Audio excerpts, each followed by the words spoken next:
Di usianya yang masih terbilang cukup muda, dia harus menghadapi berbagai kesulitan hidup yang membuat dia rela mengambil pekerjaan apapun demi bisa mencukupi kebutuhan sehari-hari. Halo Sobat Pena, apa kabar hari ini? Assalamualaikum warahmatullahi wabarakatuh. Hari ini kita akan kembali membahas kejadian-kejadian mengerikan, kisah nyata yang terjadi di muka bumi ini. Cerita kali ini datang dari Tangerang, Banten pada tahun 2024. Mengisahkan tentang seorang wanita yang mengalami akhir hidup yang tragis, di mana jasadnya ditemukan dalam kondisi yang mengenaskan, terbungkus di kasur lantai dan dibuang di pinggir jalan.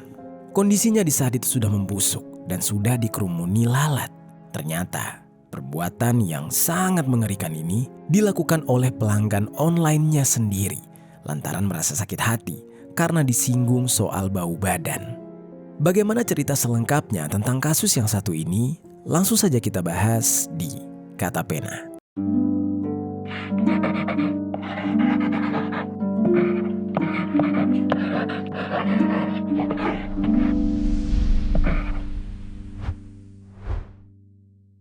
Motif wanita yang terkasus di Desa Talaga Sari, Kecamatan Cikupa, Kabupaten Tangerang, Banten. Pelaku mengaku sakit hati karena dihina bau saat oleh korban.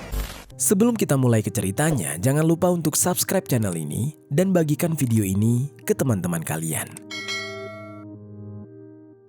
Cerita ini dibuat berdasarkan berita yang sudah beredar dan diterbitkan oleh beberapa media publik yang aku sajikan dan aku rangkum dalam bentuk alur cerita. Kita mulai ceritanya. Jadi sobat, di Tangerang, Banten, ada seorang pria berusia 27 tahun yang bernama Herdin Hidayat atau yang akrab disapa oleh orang-orang sekitar dengan panggilan Herdin. Herdin ini tinggal di sebuah kontrakan sederhana yang terletak di Desa Talaga Sari, Kecamatan Cikupa, Kabupaten Tangerang. Mengenai latar belakang keluarga dari Herdin, tidak dijelaskan detailnya di media manapun, termasuk tidak diketahui juga apakah Herdin ini sudah menikah atau belum. Dalam memenuhi kebutuhan sehari-harinya, Herdin bekerja keras setiap hari sebagai buruh pabrik. Pekerjaan tersebut menjadi sumber utama penghasilannya yang dia gunakan untuk mencukupi keperluan bagi keluarganya. Seperti kebanyakan pekerja di sektor industri, Herdin menjalani kehidupan yang penuh perjuangan di tengah hiruk-pikuk kehidupan kota. Di lingkungan tempatnya tinggal, Herdin dikenal sebagai sosok yang cenderung tertutup dan jarang berinteraksi dengan orang-orang di sekitarnya. Tidak banyak yang tahu bagaimana mengenai kesehariannya. Namun yang jelas, rupanya di balik sifat misteriusnya tersebut, Herdin ternyata sangat doyan jajan. Di dalam hal ini, maksud dari jajan tersebut adalah suka menyewa jasa wanita penghibur untuk melakukan hubungan di luar batas. Dan untuk memesan para wanita tersebut, Herdin biasanya menggunakan aplikasi hijau. Lalu, tibalah pada suatu hari, ketika Herdin yang hendak memesan jasa wanita penghibur, dia membuka aplikasi hijaunya yang sering dia gunakan untuk mengorder. Dengan sangat antusias, Herdin mulai menjelajahi berbagai profil dari para pengguna yang tersedia di aplikasi tersebut. Setelah beberapa saat, matanya tiba-tiba tertuju pada sebuah profil yang berhasil memikat perhatiannya.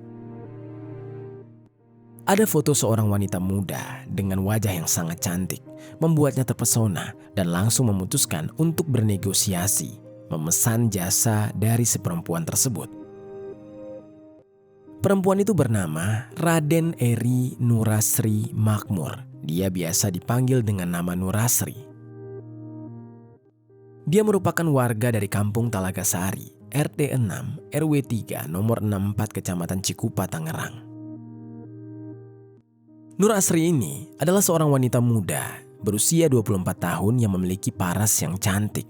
Diketahui, di usianya yang masih terbilang cukup muda, dia harus menghadapi berbagai kesulitan hidup yang membuat dia rela mengambil pekerjaan apapun demi bisa mencukupi kebutuhan sehari-hari. Dan Nurasri yang putus asa memutuskan untuk memanfaatkan kecantikannya untuk bisa bekerja sebagai wanita penghibur. Dan biasanya, Nurasri mencari pelanggan yang mau menerima jasanya secara online melalui aplikasi hijau. Lalu sobat, di saat Herdin tertarik dengan profil Nurasri yang dia temui di aplikasi hijau.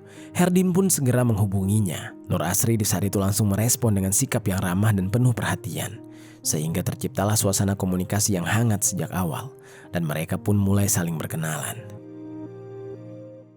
Setelah saling berkenalan dan beberapa kali bertukar pesan, keduanya pun mulai merasa nyaman satu sama lain. Sehingga Herdin merasa cukup yakin untuk memesan jasa Nur Asri lagi. Dia sepertinya sudah ketagihan. Herdin yang sudah yakin pun menanyakan ketersediaan Nur Asri dan bertanya mengenai biaya yang perlu dia bayarkan untuk menikmati jasanya Nur Asri. Dan Nur Asri di saat itu dengan ramahnya mengatakan kalau dia bersedia. Hingga setelah berdiskusi, mereka berdua pun sepakat bahwa biaya tarifnya adalah Rp500.000. Mereka di saat itu langsung merencanakan pertemuan di kontrakan Herdin yang dianggap sebagai tempat yang cukup aman dan juga nyaman untuk menghabisi waktu mereka berdua. Pertemuan tersebut dijadwalkan pada hari Sabtu tanggal 9 November tahun 2024 dan keduanya sudah saling mempersiapkan diri untuk menjalani rencana itu. Singkat cerita, tibalah pada hari Sabtu tanggal 9 November tahun 2024 malam hari setelah mereka merencanakan pertemuan. Akhirnya tiba saat yang telah disepakati antara Herdin dan Nur Asri. Sesuai dengan rencana, Nur Asri datang ke kontrakan Herdin yang terletak di Desa Talaga Sari, Kecamatan Cikupa, Kabupaten Tangerang, Banten. Begitu Nur Asri tiba di kontrakan Herdin, Nur Asri pun mengetuk pintu dan Herdin langsung menyambutnya dengan ramah sebelum akhirnya Herdin mempersilahkan Nur Asri untuk masuk ke dalam kamar. Setelah bertemu secara langsung, mereka pun saling menyapa. Percakapan ringan dan basa-basi pun dimulai. Sejenak berbincang sebelum melanjutkan langkah selanjutnya. Mereka pun saling mengenalkan diri lebih dalam. Meskipun obrolan mereka hanya berlangsung sebentar, namun suasana tetap terasa nyaman antara keduanya. Setelah beberapa menit berbincang, keduanya akhirnya memutuskan untuk melanjutkan ke pertemuan yang lebih intim. Sesuai dengan tujuan awal mereka bertemu, dengan suasana yang sudah lebih akrab, mereka melanjutkan pertemuan tersebut dengan melakukan hubungan badan di kontrakan Herdin. Setelah melakukan hubungan tersebut, masalah mulai muncul ketika Nur Asri menagih pembayaran atas jasanya. Sesuai dengan kesepakatan, Nur Asri berhak mendapatkan uang sebesar Rp500.000 sebagai imbalan atas layanan diberikan. Namun saat dia meminta pembayaran, Herdin malah memberikan uang yang jumlahnya jauh lebih sedikit dari yang sudah dijanjikan. Nur Asri yang sudah melakukan segala sesuatu sesuai dengan kesepakatan merasa kaget dan juga kecewa ketika Herdin hanya memberikannya uang sebesar Rp400.000. Perasaan tidak puas itu pun mulai timbul di dalam diri Nur Asri dan dia merasa bahwa jumlah yang diberikan oleh Herdin tidak sesuai dengan yang sudah disepakati sebelumnya. Nur Asri yang merasa kecewa ini menyampaikan kekecewaannya pada Herdin, kurang lebih berkata seperti ini. "Kok cuma 400.000 ya? Kan sepakatnya 500," kata Nur Asri sembari kesal. Tidak diketahui secara pasti ya sobat, apa alasan Herdin di saat itu hanya membayar Nur Asri sebesar Rp400.000. Entah karena dia tidak punya uang atau ada alasan lain. Namun yang jelas ketika mendengar Nur Asri protes mengenai uang yang Herdin bayarkan, di saat itu Herdin dia merasa tidak peduli dan dengan entengnya Herdin kurang lebih berkata seperti ini. "Ya udah, segitu juga udah lumayan. Aku adanya cuma segitu. Maaf ya," kata Herdin dengan santainya. Akibat dari Herdin yang tidak mau membayar penuh sesuai dengan kesepakatan, membuat Nur Asri di saat itu merasa sangat kesal dan dipermainkan. Nur Asri yang kesal pun berkata kurang lebih seperti ini kepada Herdin. Dasar, udah kurang 100.000 bayarnya, bau badan lagi. Keteknya bau banget," ucap Nur Asri sembari kesal kepada Herdin. Ternyata perkataan Nur Asri tersebut sangat menyinggung Herdin. Dia sakit hati dan perkataan Nur Asri itu menuai reaksi amarah Herdin yang seketika menjadi gelap mata dan memilih untuk menyerang Nur Asri dengan menggunakan kekuatan fisiknya. Dia langsung mencekik Nur Asri. Nur Asri yang di saat itu diserang mencoba untuk melawan dengan melepaskan cengkraman kuat dari Herdin di lehernya. Namun upaya tersebut sepertinya percuma karena bukannya merenggang. Yang ada malah cengkraman Herdin semakin kuat dan semakin juga membuat nafas Nur Asri mulai hampir kehabisan. Kemudian Nur Asri pun terhuyung ke kasur. Nur Asri di saat itu berusaha berteriak untuk meminta bantuan, namun dia merasa kesulitan karena Herdin di saat itu dengan cepat membekap mulut Nur Asri dengan bantal. Wajahnya perlahan mulai membiru akibat kekurangan oksigen yang terus menipis di dalam tubuhnya. Dan dalam kondisi tersebut, Nur Asri yang semakin sulit bernafas menunjukkan tanda-tanda bahwa dia sudah sekarat karena kehabisan nafas dengan mata yang melotot lebar dan lidah terjulur. Seiring berjalannya waktu, cengkraman kuat Herdin di leher Nur Asri semakin kuat dan berlangsung cukup lama yang pada akhirnya Nur Asri tewas seketika. Setelah Herdin melihat bahwa Nur Asri sudah tidak bergerak, Herdin segera mendekat dan memastikan keadaan Nur Asri dengan memeriksa pernapasannya. Dengan hati-hati, Herdin meraba denyut nadi Nur Asri dan menyadari bahwa tubuhnya sudah tidak lagi bernafas. Seketika itu juga, rasa panik pun melanda. Kebingungannya bertambah karena dia tidak tahu harus berbuat apa dengan jasad Nur Asri yang tergeletak di hadapannya. Pikiran-pikiran yang kacau memenuhi benaknya dan dia merasa cemas akan konsekuensi hukum yang mungkin akan dia hadapi jika aksi kejinya ini ketahuan. Setelah beberapa saat dalam kebingungan, akhirnya Herdin pun memutuskan untuk sementara menyembunyikan tubuh Nur Asri sampai Herdin dapat merencanakan dengan matang untuk membuang jasadnya. Di saat itu, Herdin memutuskan untuk membawa jasad Nur Asri ke bagian belakang kontrakannya dan meninggalkannya di sana begitu saja. Hingga waktu berlalu selama 3 hari penuh. Jasad Nur Asri tergeletak dibiarkan begitu saja. Bisa terbayang ya sobat, bagaimana baunya dari jasad yang sudah membusuk selama 3 hari. Seiring berjalannya waktu, bau busuk dari jasad Nur Asri mulai menyebar sampai keluar ruangan. Bau busuk tersebut mulai membuat Herdin merasa panik. Herdin takut warga sekitar akan mengetahui keberadaan jasad tersebut jika dia tidak segera membuangnya. Dan oleh karena itu, dalam kepanikan, Herdin pun memutuskan untuk segera membuang jasad Nur Asri. Namun sebelum dia membuang jasad tersebut, agar tidak langsung dicurigai oleh warga sekitar, Herdin pun membungkus jasad Nur Asri terlebih dahulu menggunakan kasur lantai. Kemudian dia ikat dengan tali rafia. Setelah terbungkus rapi, rencananya Herdin hendak membuang jasad Nur Asri ke kawasan Jatiuwung. Pada 11 November 2024 dini hari, Herdin membawa jasad Nur Asri yang terbungkus kasur lantai menggunakan sepeda motor. Dengan sangat berhati-hati, sambil sesekali melihat ke sekitarnya, dia memastikan jika tidak ada warga yang melihat aksinya tersebut. Karena kalau sampai ketahuan, maka berakhir sudah riwayatnya. Namun sobat, rupanya rencana Herdin untuk membawa jasad Nur Asri menuju Jatiuwung harus diurungkan. Karena saat itu, suasana di sekitar kontrakan mulai terang. Dalam benak Herdin, jika dia meneruskan aksinya, mungkin ada warga yang akan melihat aksinya tersebut. Karena takut dicurigai, akhirnya Herdin pun terpaksa segera membuang jasad Nur Asri dan Herdin memutuskan untuk membuang jasad Nur Asri yang sudah terbungkus tersebut di pinggir jalan dekat Balai Desa Lama, Kampung Talagasari. Di dalam kepanikannya, kemudian Herdin pergi melarikan diri ke kontrakannya, membiarkan jasad tersebut tergeletak begitu saja. Namun sobat, saat Herdin merasa aksinya tidak ada yang mengetahui, sebenarnya di saat itu ada warga yang melihat Herdin menggotong-gotong kasur. Namun warga tersebut belum mencurigai bahwa yang dibawa oleh Herdin itu adalah tubuh manusia. Dan dia menganggapnya mungkin saja Herdin memang ingin membuang kasurnya yang sudah tidak layak pakai.